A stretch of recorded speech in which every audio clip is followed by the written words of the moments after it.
মিরপুরে মুষলধারে বৃষ্টির তীব্রতা আসলে কতটা সেটা হয়তো আপনারা আন্দাজ করতে পারছেন।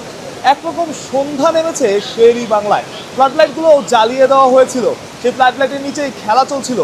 সকাল থেকেই রোদ ছিল মিরপুরে, তবে সময় গড়াতে মেঘের প্রকোপ বাড়তে থাকে এবং ম্যাচ শুরু হওয়ার পরপরই বৃষ্টিটা নামে, যার ফলে খেলা এখন আপাতত বন্ধ। খেলা কখন নাগাদ শুরু হবে সেই আপডেট এখনও আপনাদের দিতে পারছি না, কারণ এখন আসলে বৃষ্টিটাই থামে না। তবে সবথেকে ভালো খবর যেটা, মিরপুরের ড্রেনেজ ব্যবস্থা দুনিয়ার অন্যতম সেরা। বৃষ্টি যদি থামে তবে 8 ঘন্টা 40 মিনিটের মধ্যে খেলা শুরু করা সম্ভব। সেটা হয়তো বা আপনারা অনেকেই জানেন, মিরপুরের ড্রেনেজ ব্যবস্থা সম্পর্কেও আপনাদের ধারণা আছে, কিন্তু কবে নাগাদ এই বৃষ্টি থামবে, কখন নাগাদ থামবে সেটা আসলে বলা মুশকিল। কারণ বৃষ্টির তীব্রতা সময়ের সাথে বাড়ছে, সময় যত গড়াচ্ছে বৃষ্টির তীব্রতা ততই বাড়ছে। প্রচুর দর্শক খেলা দেখতে এসেছিলেন, প্রচুর সমর্থক খেলা দেখতে এসেছিলেন, তাদের জন্য আসলে মন খারাপের খবর। সকাল থেকে আমরা এত মানুষ মাঠের আশপাশে দেখিনি, তার বড় কারণ ছিল যে বৃষ্টির একটা সম্ভাবনা ছিল।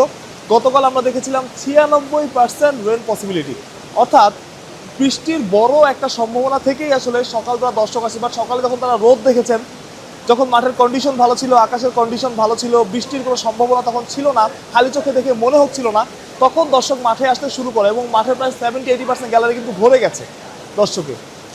কিন্তু ম্যাচ শুরুর আগে থেকেই আসলে মেঘের প্রকোপ বাড়তে থাকে এবং ম্যাচের কিছুক্ষণ পরেই আসলে অনুমেয়ভাবেই যেটা অনুমান করা যাচ্ছিল বৃষ্টিটা হয়তোবা হতে পারে, সেই বৃষ্টিটাই হলো। এবং এখন কবে নাগাদ ম্যাচ শুরু হবে সেটা আসলে বলা মুশকিল। বৃষ্টি থামলেই আসলে বলা যাবে কখন নাগাদ ম্যাচটা শুরু হবে। আমরা চট্টগ্রামে আগের দিন দেখেছি যে ম্যাচের আগে টসই হয়নি, 5টা পর্যন্ত ম্যাচ অফিসিয়ালরা ওয়েট করেছেন খেলা শুরু হবে কি হবে না। 5 ওভারের খেলার জন্য আসলে তারা চেষ্টা করেছেন, কিন্তু বিশেষ আসলে খেলাটা মাঠে গড়ায়নি। বিকেল নাগাদ আবহাওয়া আকাশটা পরিষ্কার হয়ে আসতে পারে এবং বৃষ্টি কমতে পারে, কিন্তু ম্যাচ টাইম যদি থাকে তাহলে আসলে খেলা আয়োজন করা যাবে। আজকেও 5টা পর্যন্ত বা 5:30, 6টা পর্যন্ত ওয়েট করা হবে, দেখা হবে আসলে বৃষ্টিটা কমে কিনা।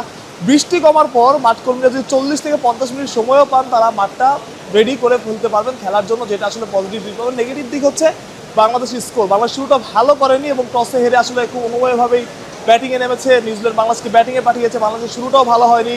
পারভেজ ইমন দ্রুত ফিরে গেছেন, সাইফ হাসান শুরু করেছিলেন, 16 রান করেছেন সম্ভবত, তিনিও ফিরে গেছেন, তানজিদ তামিম বোল্ড হয়েছেন।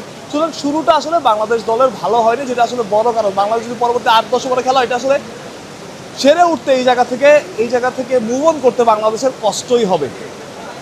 মিরপুর থেকে মাহফুজ প্রত্যয়, বিডি ক্রিক টাইম।